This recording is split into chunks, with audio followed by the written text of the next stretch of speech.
On Saturday the 31st of October 1964, a man arrived in the village. It was late in the evening. He was looking for somewhere to stay the night. He knocked at a door and a woman opened it. "Good evening, madam," the man said. "I'm sorry it's so late, but can you help me, please? Is there a hotel in this village? I want to stay here tonight." The woman laughed. "A hotel? Here in Wood End? No, sir, I'm afraid there isn't." "What a pity," said the man. "I'm a stranger here and I want to see your village tomorrow." The stranger was very polite. He was tall and had dark hair, and he had strange green eyes. "Perhaps Mrs. Harrison can help you," the woman said. "She has a room. Perhaps you can stay with her. Wait a minute, I'll get my coat and I'll take you there." The woman took the stranger to Mrs. Harrison's house. Mrs. Harrison gave him a room for the night. He was very glad. It was the last night of October, and it was cold.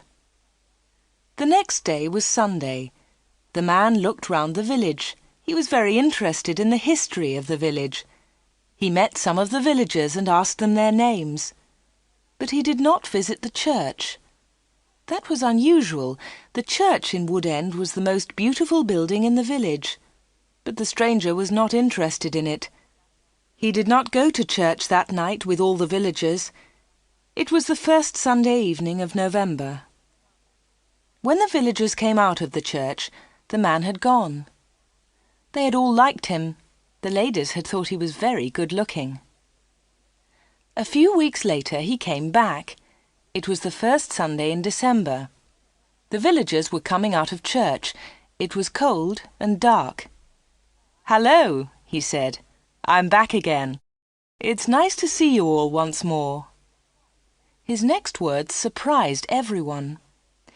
"Perhaps you can help me," he said. "I'm looking for a house. I want to buy a house here." "Here?" someone said. "But why here? There's no work in Wood End for a young man. All the young people leave the village. They find work in Lydney, the nearest town."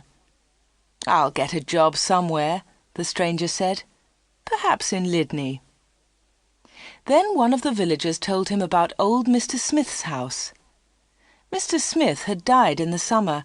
His house was empty. It was for sale. The house was on the corner of Main Street and Church Lane. "I'll ask about the house tomorrow," said the young man. "Perhaps I'll be lucky. Goodbye. I'll see you soon." The villagers watched him leave. They all saw his car. It was very big and luxurious.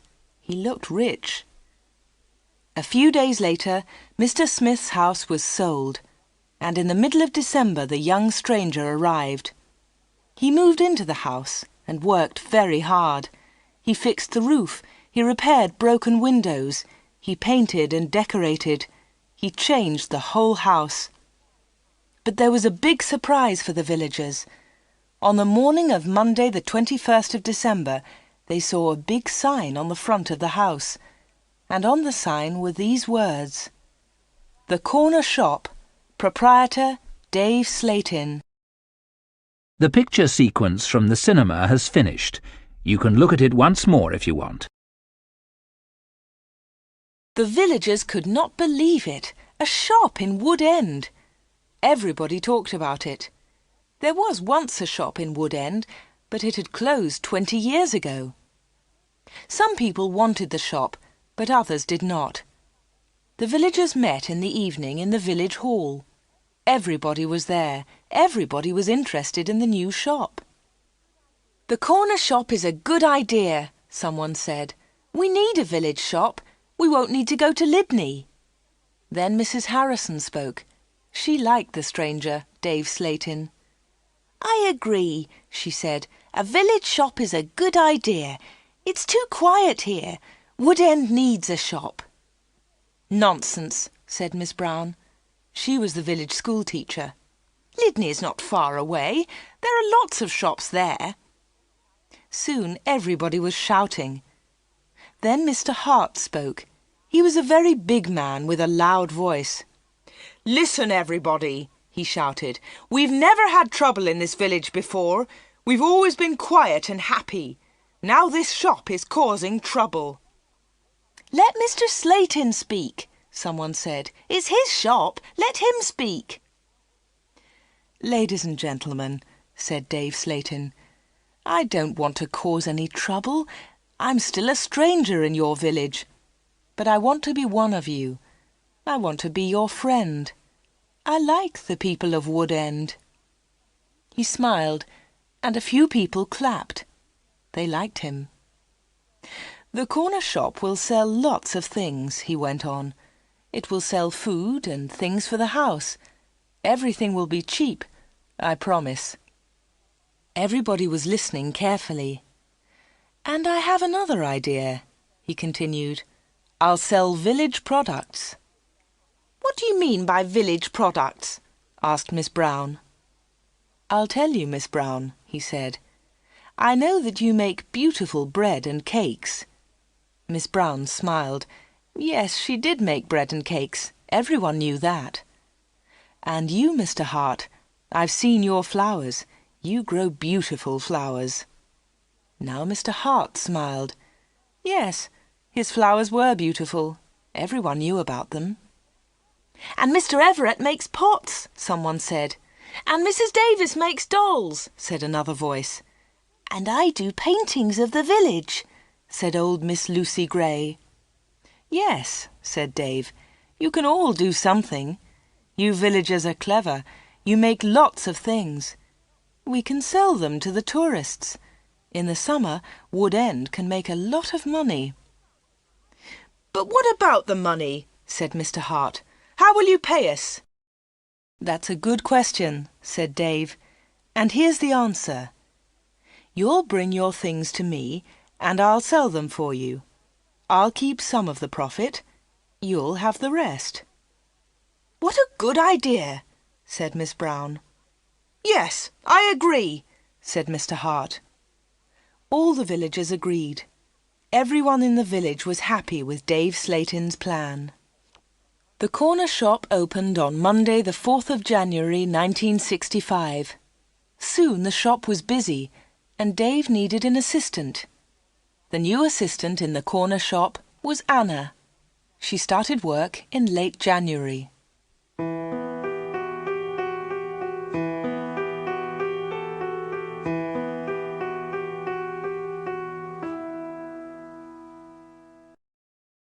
The picture sequence from the cinema has finished. You can look at it once more if you want. Dave Slayton kept his promises. Things at the shop were good and cheap. "How does he do it?" asked Mrs. Harrison. "It's winter, but he's selling lots of fruit and vegetables, and they're cheap. I never go to Lydney now." The other villagers agreed. The corner shop was a success, and Dave seemed happy. He paid Anna good wages. Sometimes her friend Peter helped at the shop, and Dave gave him money too. Dave advertised in newspapers, and the village products sold well. People from Lydney came to the corner shop. There were lots of visitors, and Wood End became more interesting. The villagers were surprised, but pleased. They were making a lot of money. Dave lived alone in a flat above the shop. He was very popular in the village, but no one ever went to his flat. No one ever saw inside it. At the bottom of the stairs there were 2 doors. One led into the stockroom. The other door had a notice on it. "Special orders only. Keep out." The door was always locked. Anna never went into the special orders room. "Why do you lock that room, Dave?" Anna asked one day. "What's in there?" "It's for special orders," he replied. "Big orders." "But you won't get any big orders in Wood End," said Anna. Dave said nothing. He did not want to talk about that room.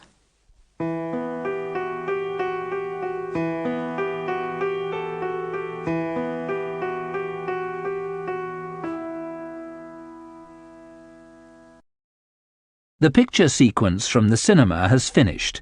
You can look at it once more if you want.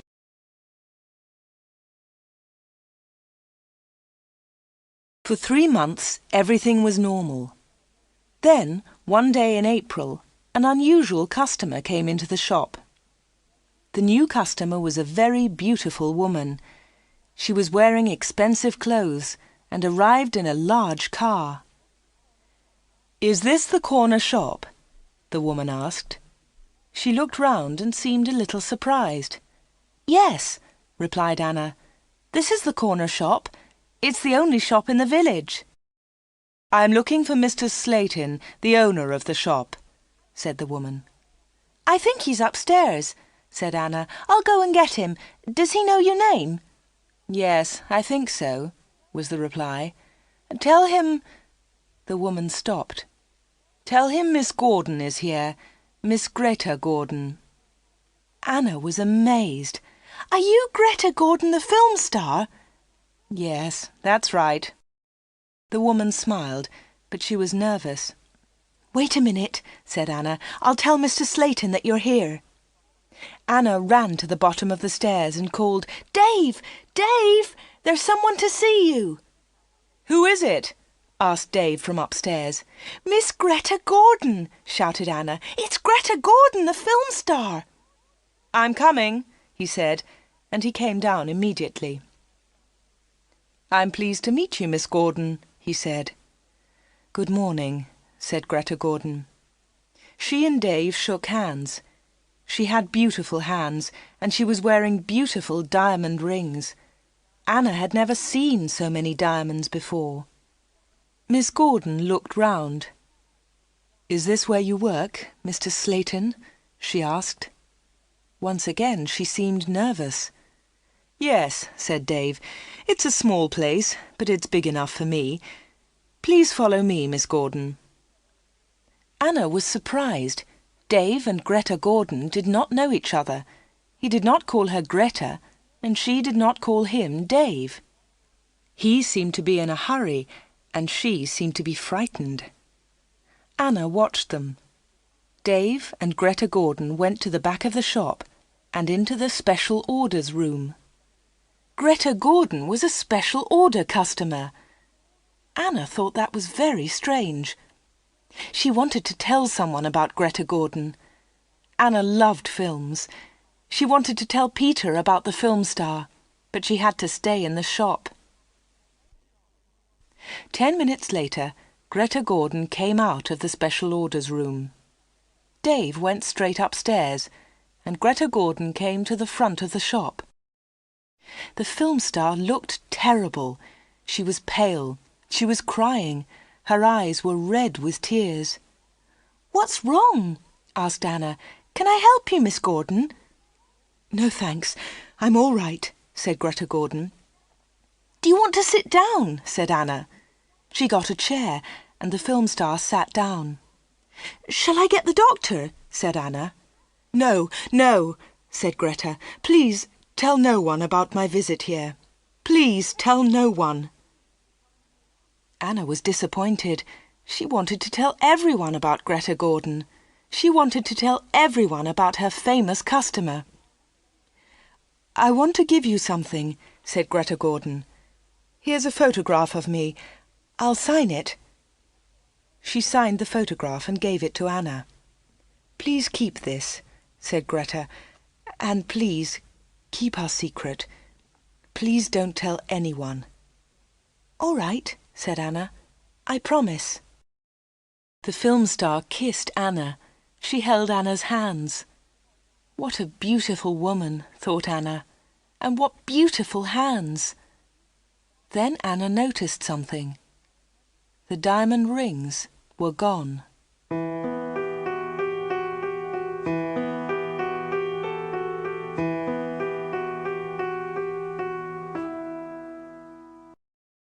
The picture sequence from the cinema has finished.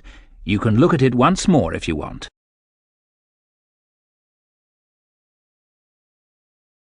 Dave never talked about Greta Gordon. He never talked about her visit to the corner shop.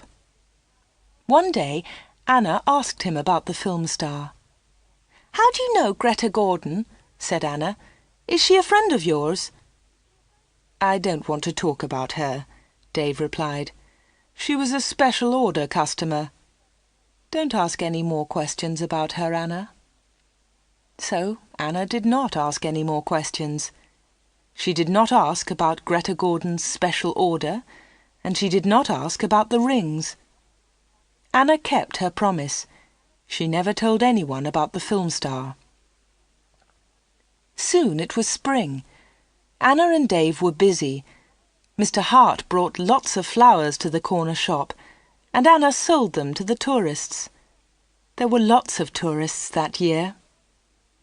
In May, Peter asked Anna to marry him. She said yes.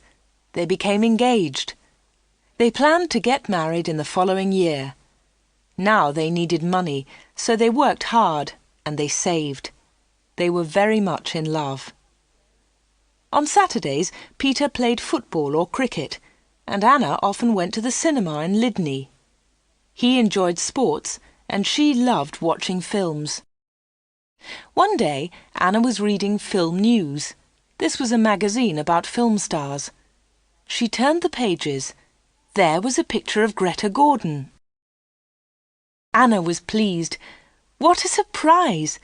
Beautiful Woman was going to be a big film, and now Greta Gordon had the star part. Anna wanted to tell Peter about Greta, but she kept her promise. She did not tell anyone. But she did show Film News to Dave Slayton. "Look, Dave," she said, "here's a story about Greta Gordon. Isn't it great? She's got the big part in Beautiful Woman." Dave looked at the magazine. "Greta Gordon will star in Beautiful Woman." The star of Beautiful Woman was Joanna Lee, but Miss Lee has broken her arm. "I don't know what happened," said Miss Lee. "I was in my bedroom. I slipped and fell." Greta Gordon will now be the star of Beautiful Woman. "I'm so lucky," Greta told us yesterday. "I've always wanted the part. I can't believe it." "I don't know anything about films," he said. "Is Greta Gordon a big star?" Anna laughed. "Big star? Yes, she is. She's terrific." Dave didn't seem interested. "I hope she's happy with her big part," was all he said.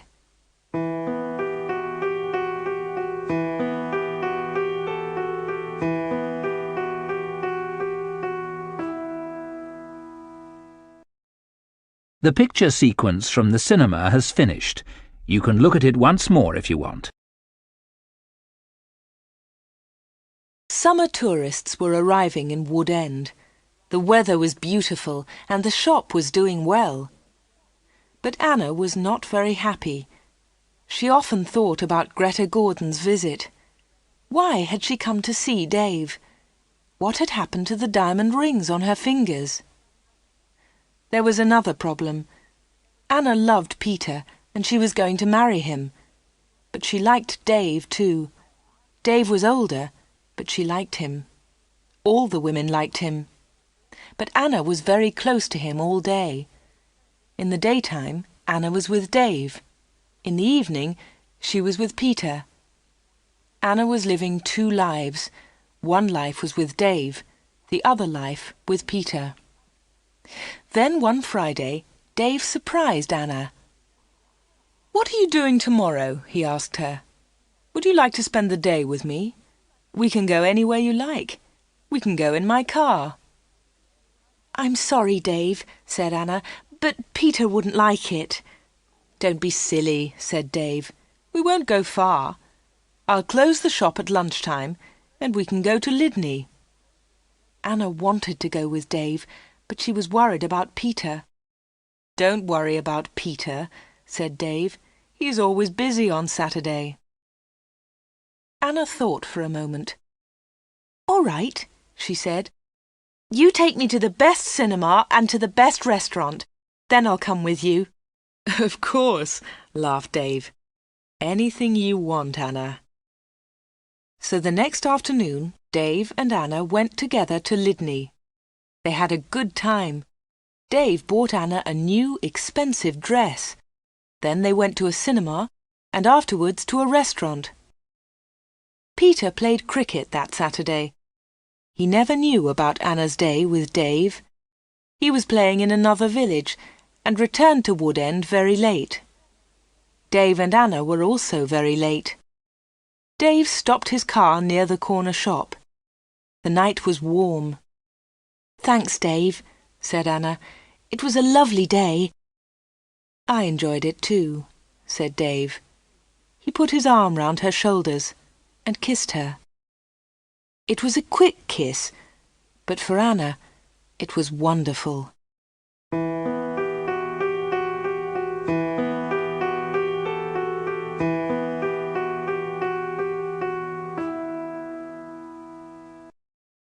The picture sequence from the cinema has finished.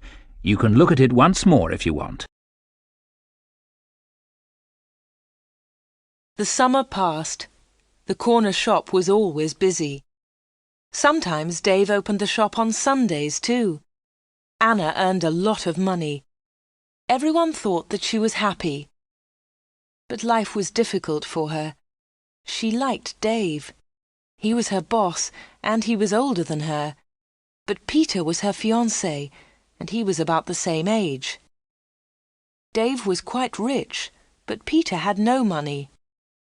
Dave bought Anna clothes, and he took her out. Peter did not buy her clothes and never took her anywhere.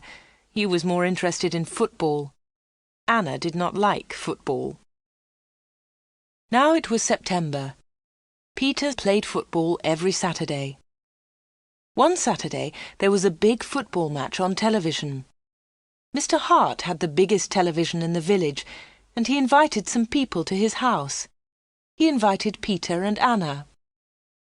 On Friday, the day before the match, Anna was working in the shop all day. At 5 o'clock, she locked the shop door. 2 minutes later, the bell rang, and Anna went to the door. There was a young man outside. He was carrying a small case. "Hello," she said. "Can I help you?" "I hope so," said the young man. "I want to see Mr. Slatin." "I'm afraid that the shop is closed now," said Anna. "We're open tomorrow morning." "But I've got an appointment," said the young man. Then Dave spoke behind Anna. She hadn't seen him. "Yes, I've been waiting for you," said Dave. "You're late." "I'm very sorry, Mr. Slatin," said the young man. "I was—" Never mind," said Dave rudely. His rudeness surprised Anna. The young man seemed afraid. "But can you see me now?" he asked. "Yes," said Dave. "Come in." Dave turned to Anna. "Anna, it's after 5 o'clock. You can go home now." "I won't be long," said Anna. Dave was angry. "Hurry up and go home," he said. But Anna wanted to stay. She wanted to know about the young man. The young man followed Dave to the back of the shop and into the special orders room. Another special order, another special customer. Anna waited. But soon it was 5:30. Anna put her coat on and left the shop. She closed the door very loudly. Then she went round the corner and waited. Soon there was a noise. The young man was leaving the shop. Anna could not see him, but she could hear him. He was speaking to Dave. "Are you sure?" said the young man. "What do you mean?" asked Dave. "Is this the only way?" said the young man. "Yes, it is," said Dave. "Don't worry, everything will be all right. Goodbye." Anna heard the shop door close. She came round the corner and saw the young man. He was walking quickly to his car. Anna noticed immediately that he was not carrying his case. She followed him. "Excuse me," she said, "you've forgotten something. You've left something behind." The young man turned round. Anna stopped. Suddenly she was frightened. The young man's face was white. It was white with fear. "Please go away," said the young man. "Leave me alone. I want to go home. Leave me alone." He got into his car and drove off. Anna stood in the street and watched him. She was thinking. Why had the young man come to the corner shop? What was his special order? And why had he left his small case with Dave Slate in? The picture sequence from the cinema has finished. You can look at it once more if you want.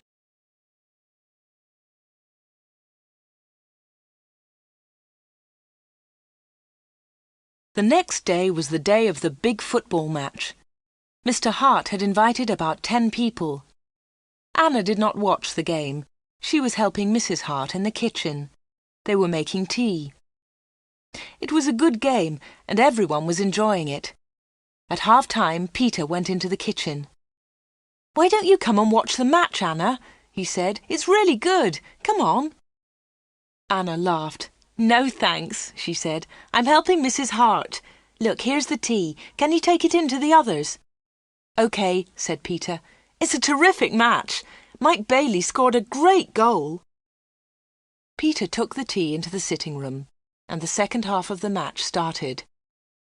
The second half was very exciting. Mike Bailey scored another goal after 20 minutes. The score was 2-0. Then the other side scored 2 quick goals. It was 2-2. There were only 5 minutes of the match left. "Come on!" shouted Peter. "Come on, Mike, let's have another goal!"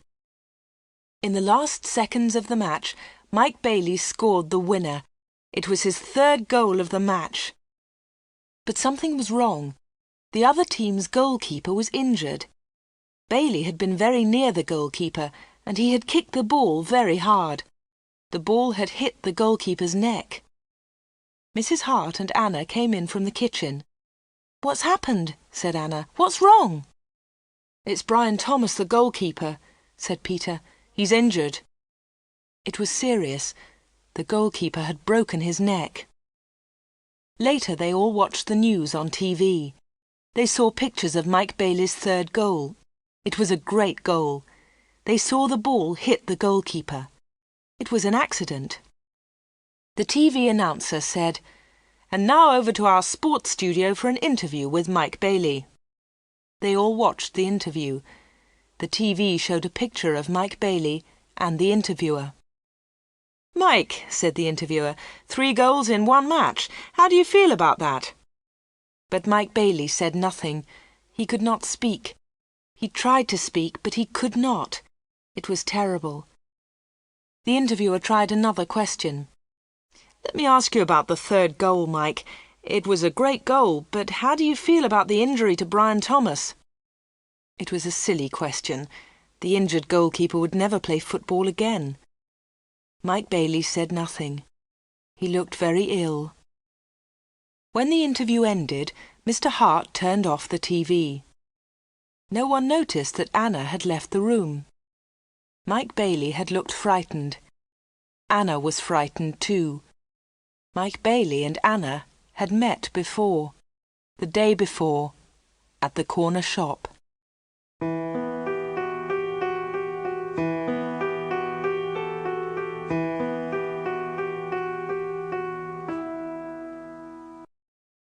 The picture sequence from the cinema has finished. You can look at it once more if you want. Anna did not know what to do. She was only 17, but sometimes she felt much older. She wanted to ask Dave about Mike Bailey and Greta Gordon. She wanted to know about special orders. She decided to wait. One day, Dave and Anna were alone in the shop. "How's Peter?" asked Dave. "He's fine, thanks," said Anna. Dave smiled. "Is he still playing football?" "Of course he is," said Anna. Dave laughed. "You don't see him very much, do you, Anna?"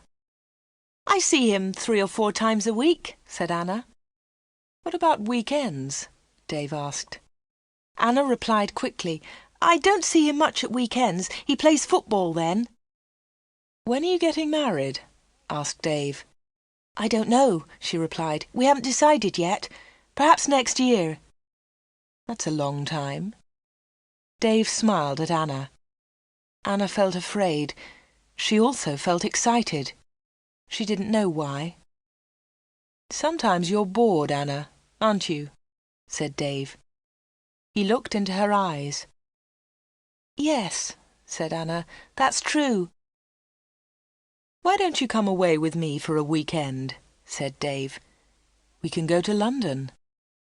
A weekend in London! Anna had only been to London once for a day. Anna was excited, but she was also afraid. "I don't know," she said. "I must think of Peter." "Oh, forget him," said Dave. "He'll never know. Come with me and we'll go to the best shops. We'll go to the best cinema. Will you come with me?" Anna said nothing. Suddenly she had an idea. She looked at Dave. "Perhaps I'll come with you," she said. "Good," said Dave. "That's great." "But first," said Anna, "I want to ask you something." "What do you want to know?" he said quietly. "I want to know about your special orders." "Very clever," said Dave. "You're a village girl, but you're very clever, Anna." "Village girls aren't stupid," said Anna. "Now tell me about your special orders, then I'll come to London with you." Dave was angry. "One question. You can ask me one question," he said. Quickly, Anna asked, "Why do people come to you? Why—" "One question! Only one!" shouted Dave. "All right," said Anna, "but don't shout. Tell me, why do people come to see you?"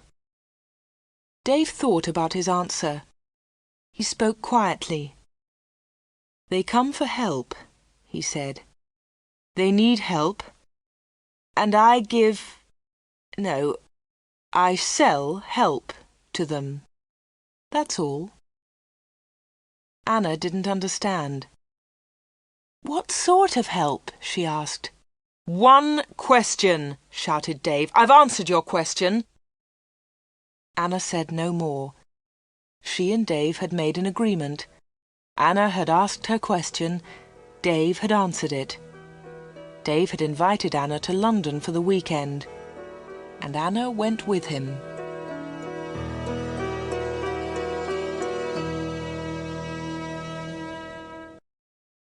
The picture sequence from the cinema has finished. You can look at it once more if you want.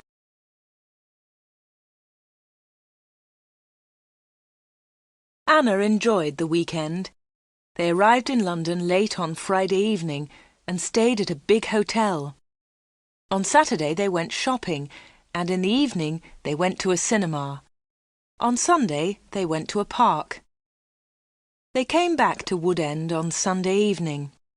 It was the last Sunday in September. On Monday, Anna went to the shop. It was not so busy now. Summer was over. Most of the customers were villagers. It was a cold autumn. On Monday evening, Peter came to see Anna. "Hello," said Anna.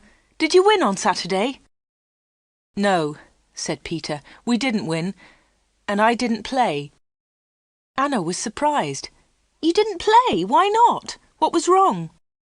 "I didn't feel very well on Saturday morning. I stayed in Wood End. I was in the village all weekend." Anna's face was red. Her voice was quiet. "Are you feeling better now?" she asked. "No," said Peter, "and you know why." Anna tried to look surprised. "Me?" she said. "Oh, Anna," said Peter, "you know what's wrong. It's you and Dave Slatin." "What do you mean, me and Dave Slatin?" said Anna quickly. "You went away with him on Friday evening. Someone saw you in Dave's car." Anna tried to explain. "Oh, it's nothing," she said. "Dave and I went—" "Shut up," said Peter. "I don't want to know, Anna. Don't talk about it." "But Peter," said Anna. Peter didn't listen. "I know he's got a lot of money. He can take you to places. He's from a big city. I'm a poor village boy, Anna. But you must choose. You must choose between Dave and me. You can't have both of us." "I know that, Peter," said Anna, and I don't want both of you. But listen, Peter, I want to tell you about Dave. There's something very strange about him. Dave, Dave, Dave, Peter shouted. You talk about him all the time. I don't want to hear his name again. Peter turned round and walked out of the room. He left Anna's house. Now Anna was alone. She was very unhappy. She wanted to talk to Peter. She wanted to tell him about Dave. She wanted to tell him about Greta Gordon and about Mike Bailey. But Peter had left her.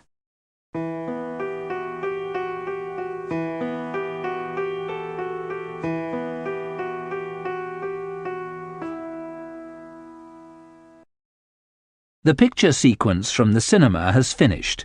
You can look at it once more if you want. It was October. It was cold and wet.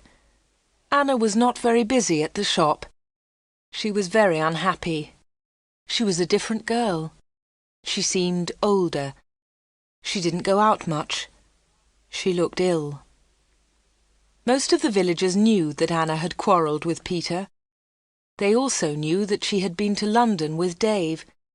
But no one was able to help Anna. She did not talk to anyone. Before, she had been a happy, smiling girl. Now she was sad and lonely.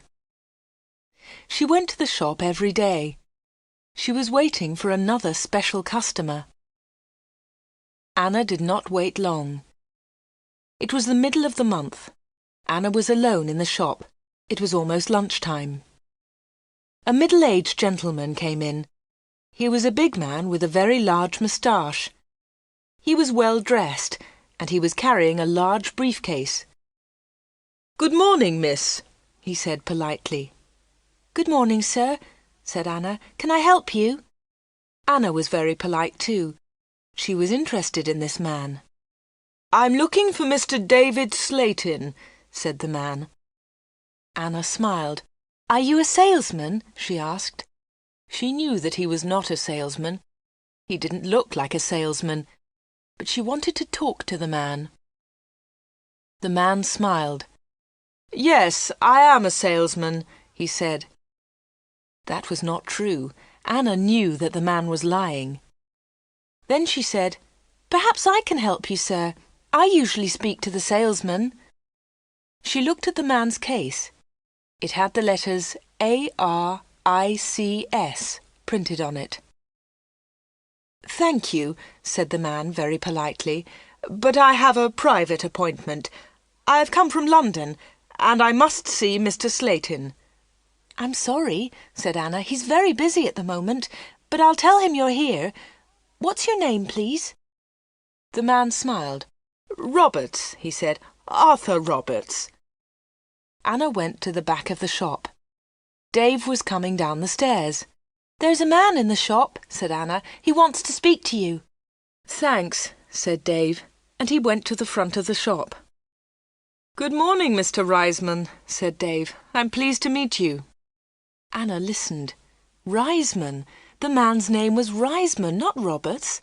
What a liar! The man did not look at Anna. "I'm pleased to meet you, Mr. Slatin," the man said. "Please come with me," said Dave. Mr. Reisman followed Dave. They went into the special orders room. A minute later, Dave came out. He came to the front of the shop. "It's lunchtime, Anna," he said. "You can go home now." "Thanks, Dave," said Anna. "I'm going in a few moments." Dave went back to the special orders room. Anna did not leave the shop. She waited. Anna wrote down the letters ARICS. She understood AR, Arthur Reisman, but she did not understand ICS. At 1:30, Anna heard noises. Mr. Reisman was leaving. Dave was talking. "Thank you, Mr. Reisman," said Dave. "And thank you," said Mr. Reisman. "You have helped me a lot." "Good," said Dave. "Goodbye, Mr. Reisman. My assistant isn't in the shop, but you can open the door. Goodbye." Dave went upstairs, and Mr. Reisman came into the front of the shop. Anna was sitting quietly in a corner. "Oh," said Mr. Reisman, "I thought you'd gone home." "No," she said. "I decided to have lunch in the shop today." Anna and Mr. Reisman looked at each other. They didn't like each other. There was silence. Anna spoke first. "Would you like to buy some bread, Mr. Roberts?" she said. "Reisman, my name is Reisman," said the man. Anna smiled. "I'm so sorry," she said. "Would you like to buy some homemade bread, Mr. Reisman?" "It looks delicious," said Mr. Reisman. He was very polite again. "Yes, I'll take some, please. My wife will love it." "Here you are," said Anna. She put the bread in a bag. Then she said, "You can put it in your briefcase." "My briefcase?" said Mr. Reisman. "I haven't got a briefcase."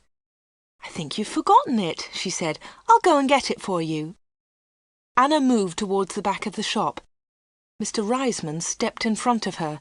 He held her wrists. He was very strong. "Listen to me," he said. "I don't want that briefcase. Leave it there." "All right," said Anna. "Please let me go. You're hurting me." Mr. Reisman let go of Anna and turned towards the door. He left the shop hurriedly. He hadn't taken his bread with him. Anna watched Mr. Reisman leave. Her hands were still hurting 5 minutes later.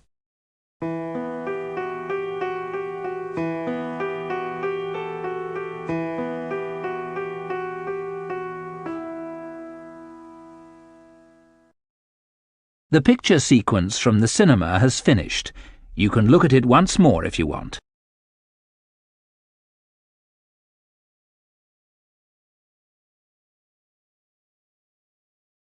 Anna waited for some news about Mr. Reisman.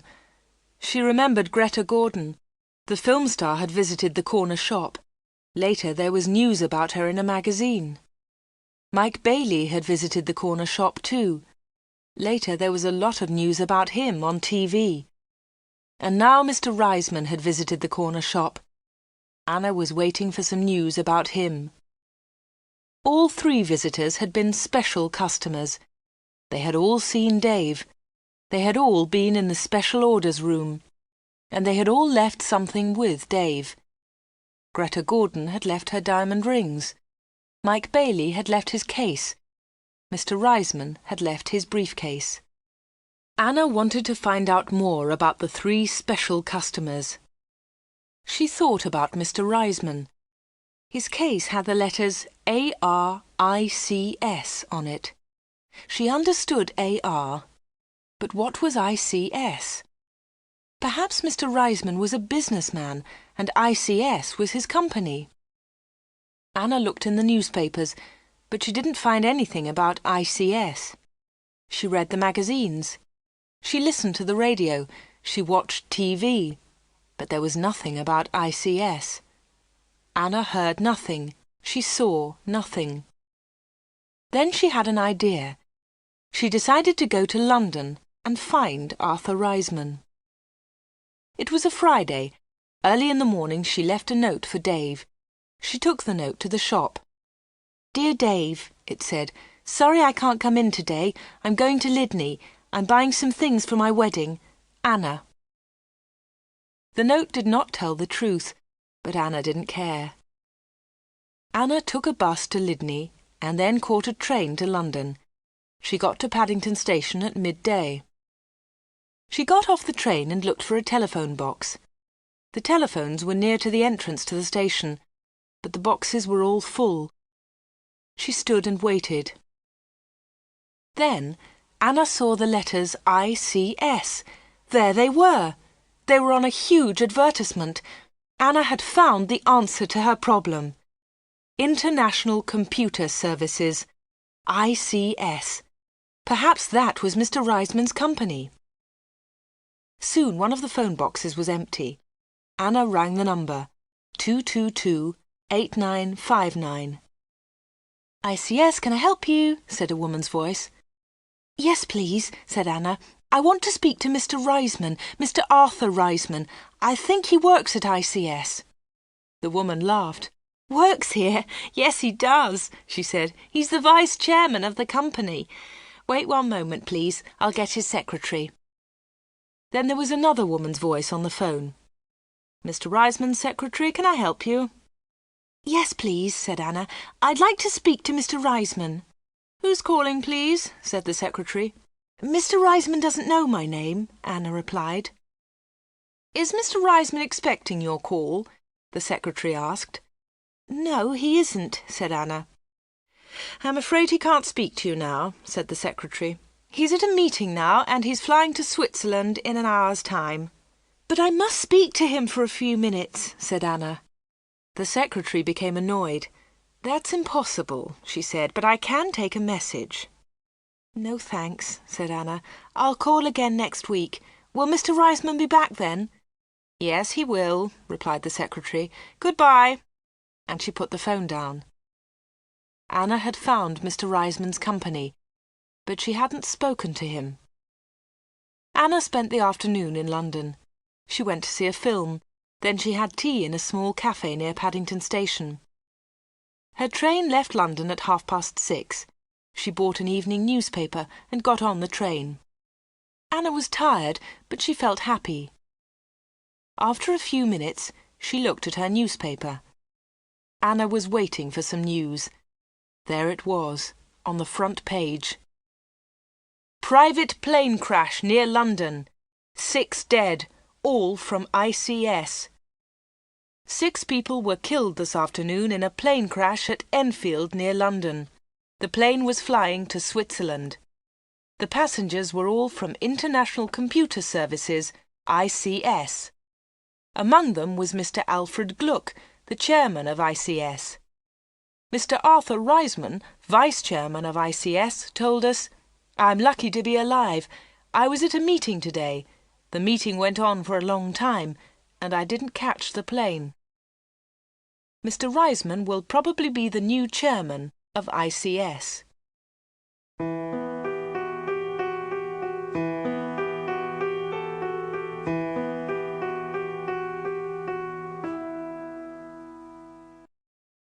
The picture sequence from the cinema has finished. You can look at it once more if you want. Anna got home about 10 o'clock. She turned on the radio and listened to the news. The chairman of ICS was dead, and Mr. Reisman was the new chairman. Anna didn't sleep that night. She was thinking about Dave Slatin and the special orders. What were they? What was Dave Slatin doing in that room? On Saturday morning she went to the shop. Dave said nothing to her. He was angry because Anna had not worked on Friday. He didn't ask about her day off, and Anna didn't tell him about it. At 11 o'clock, Dave left the shop. He got in his car and drove off. Anna was alone. This was her chance. She went to the back of the shop and turned the handle of the locked door. But the special orders room was not locked. Dave had forgotten to lock it. Anna opened the door and went into the room. It was a small room, dark and hot. Anna turned on the light, but it was not a very strong light. She looked round the room.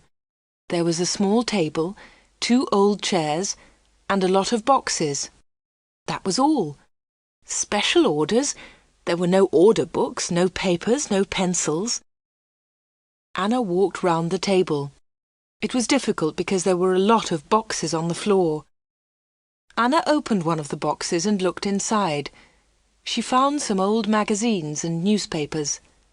Underneath, there were some dirty old clothes. But underneath the clothes, she discovered some money. Lots of money.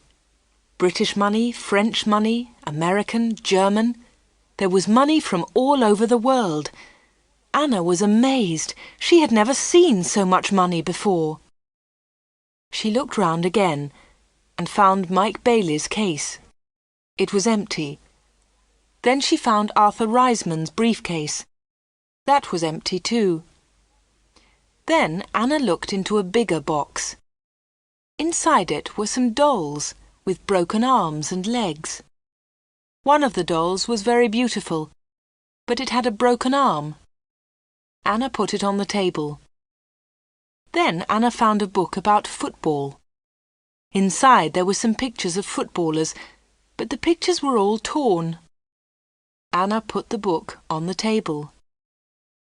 Anna looked into the box again and found some little cars. Most of them were broken. She found a small model aeroplane.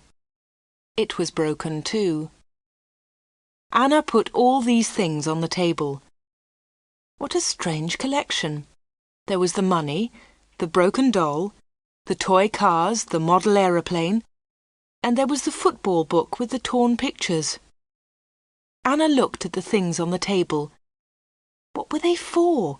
Why did Dave Slayton keep them in this locked room? Suddenly Anna jumped. There was a noise behind her. Someone was standing at the door.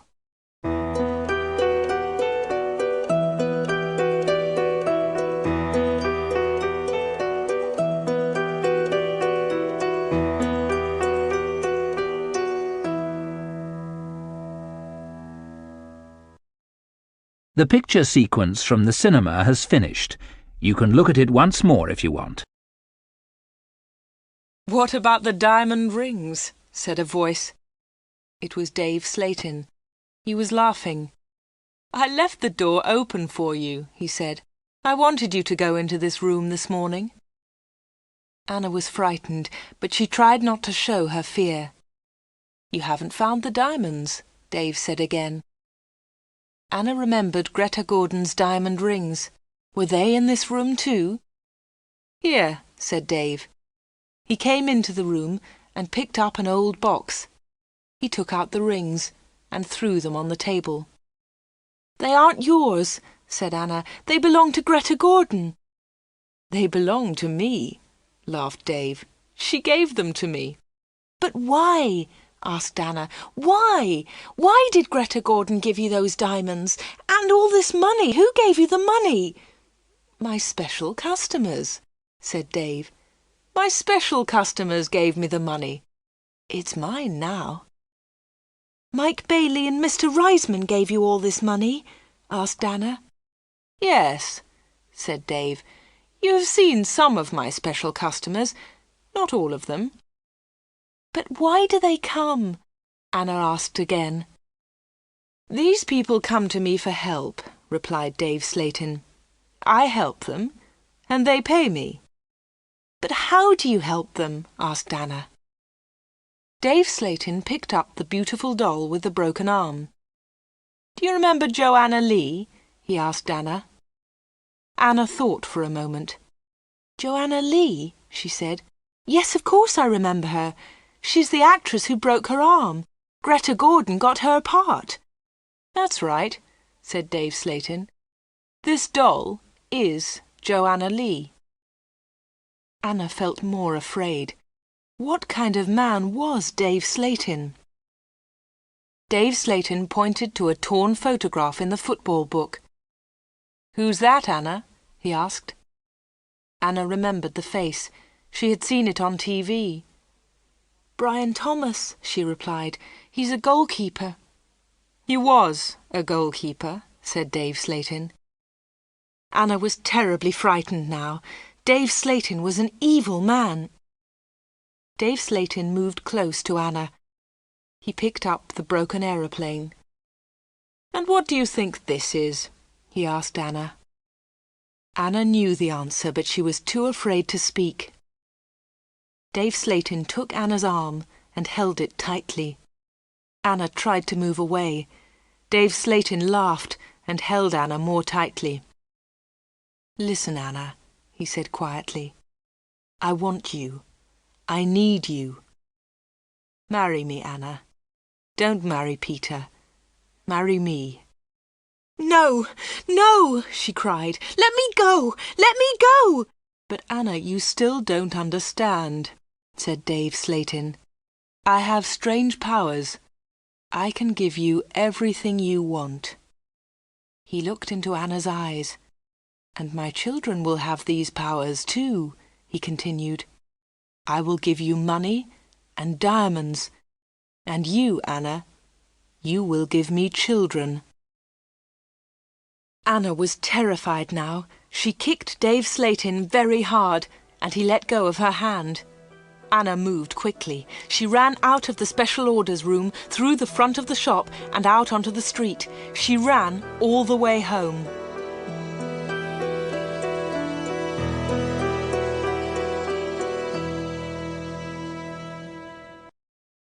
The picture sequence from the cinema has finished. You can look at it once more if you want.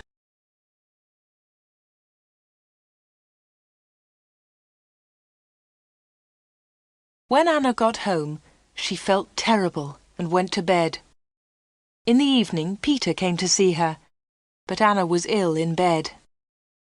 "I'll come and see Anna tomorrow," Peter told Anna's mother.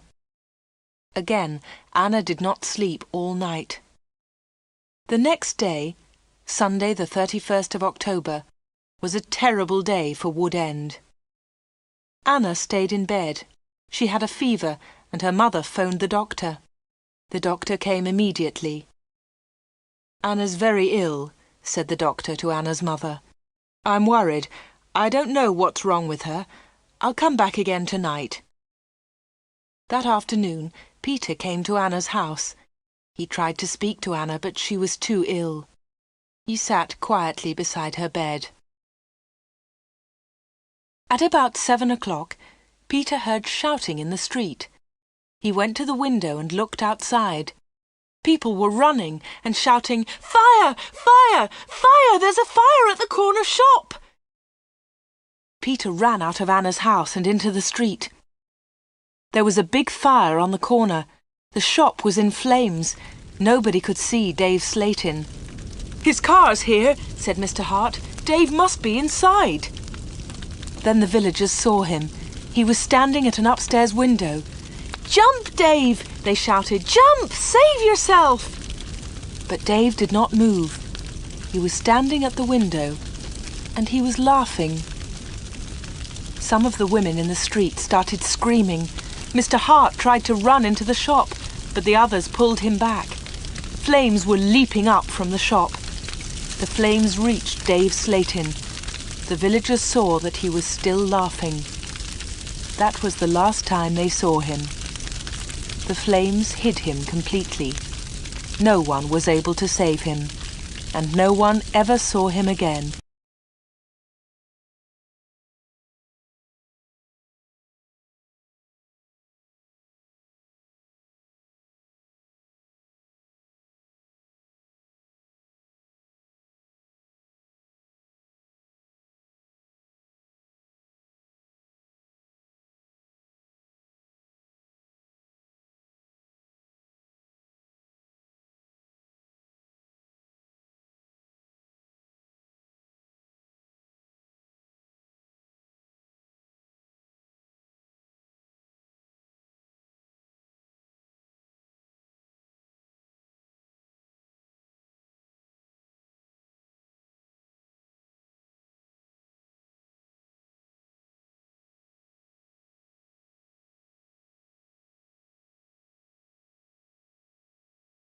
The picture sequence from the cinema has finished.